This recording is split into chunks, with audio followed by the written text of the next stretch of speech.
Welcome back. In case you've just joined us, just a few minutes back, the GST bill was tabled on the floor of the Rajyasabha. Unfortunately, it was shouted down completely, but not before the Finance Minister, Arun Jaitley, actually made a very strong statement accusing the Congress party of stalling the economic development of the country.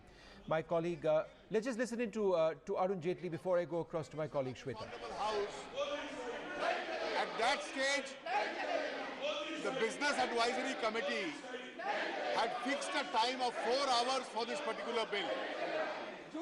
At that stage, this bill was to be referred to the Select Committee on a proposal made by some of the members. The Select Committee under Rule 93 has directly reported the bill to this House along with the amended bill, and I propose that this bill be taken into consideration and passed.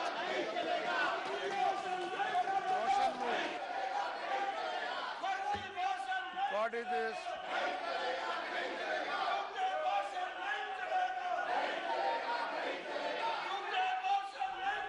Rahul Srivastava joins us now for the very latest on the GST. Rahul, in terms of numbers, where do they stack up for the BJP in the Rajya Sabha?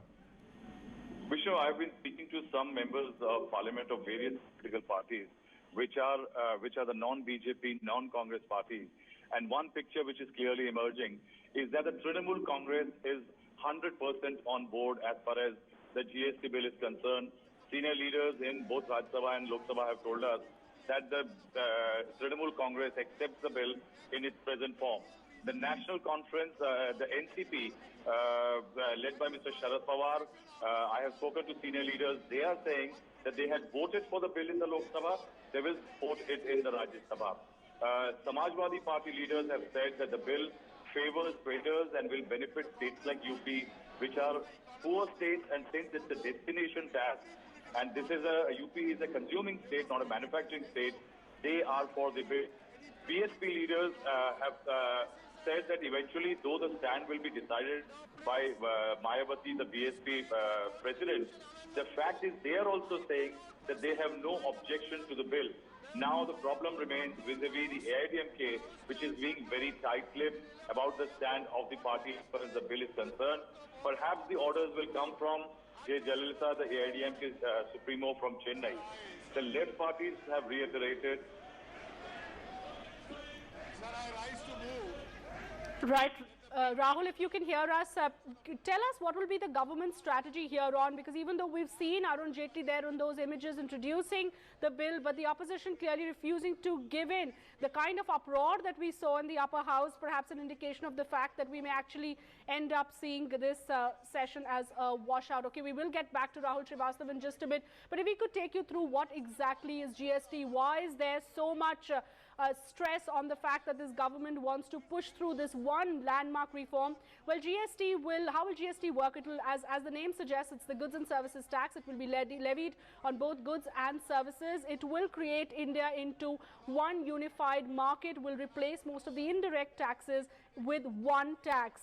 A number of indirect taxes, which include central taxes like excise duty, service tax, additional customs duties, as well as many of the state taxes, which includes the entertainment tax, luxury tax, lottery taxes, electricity duty, the CST, the octroi, the value-added tax, all of those state taxes, all of them get subsumed or merged into one simplified tax regime. It simplifies taxation, it reduces the whole concept of tax on tax, which is something that many in the industry keep talking about. But more importantly, it reduces the tax compliance burden for corporates. So this is how it's going to help corporates. It will bring about more efficiency, transparency.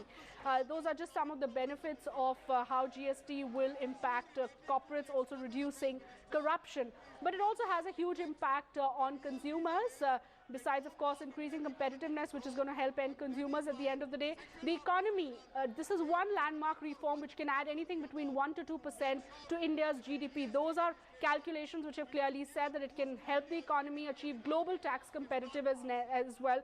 Remember, GST is as a taxation regime is in force in over 150 countries. So it will bring India in line with international taxation in that sense.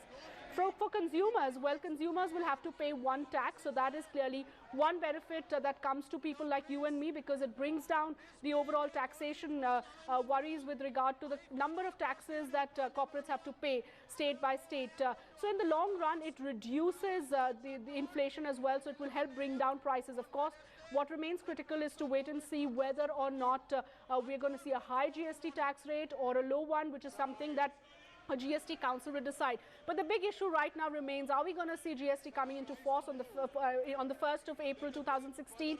Given the kind of scenes we are seeing in Parliament, that now seems highly unlikely, because even though government is making a last-minute desperate attempt, a last-ditch attempt to get that vote going on GST, we saw the kind of uproar that took place in Rajyasabha just a short while ago, perhaps an indication of the fact that the government is clearly, that the opposition is clearly not willing to relent or give in. Finance Minister Arun Jaitley has been time and again charging the opposition, the Congress, of hurting the country's development agenda, saying that they are anti-development. The Congress on its part has talked about how the BJP had done exactly the same when Congress had tried to push through this bill during the UPA's term. But while differences remain, the fact is that corporate India, as well as markets and the investor community, is now getting almost impatient to see some meaningful reform agenda being pushed by this government. And with the monsoon session also ending up being a complete washout, there is a big question mark on the government's ability to push through overall tough reforms. Vishnu? All right, thanks very much, Shweta, for joining us with those details.